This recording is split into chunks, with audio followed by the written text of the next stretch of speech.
Gibran tak berhak mengikuti kontestasi pemilu 2024 karena masuk gelanggang dengan aturan main yang telah diakali bapak dan pamannya.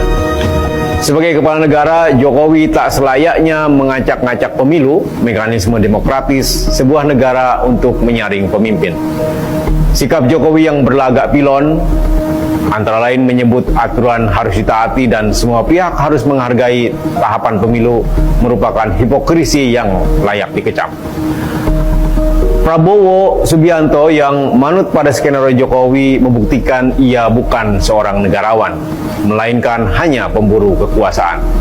Majalah ini pada 2013 pernah menyebut Prabowo sebagai produk gagal reformasi. Ia jenderal tentara yang menjadi bagian mesin kekuasaan Orde Baru. Ia pula yang berusaha menumpas gerakan reformasi dengan menculik para aktivis pro-demokrasi, tapi bisa melenggang masuk gelanggang politik melalui alat demokrasi yang sah, yakni partai politik. Prabowo dan Gibran dengan demikian menjadi kandidat paling buruk dalam sejarah Indonesia modern. Produk gagal reformasi bersanding dengan anak haram konstitusi. Jika Gibran tak mundur, tatanan bernegara akan makin rusak karena Jokowi kian tergoda menyalahgunakan kekuasaan untuk memenangkan anaknya. Tanda-tanda ke arah sana semakin jelas. Jokowi mengangkat memimpin tentara dan polisi loyalisnya di posisi-posisi strategis untuk memobilisasi suara. Ia mengganti mayoritas kepala daerah dengan penjabat sementara lewat mekanisme pelaksana tugas menunggu pemilihan kepala daerah serentak pada November tahun depan.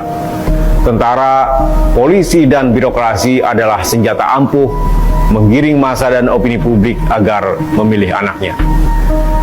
Demokrasi tak sekedar memenangi pemilihan.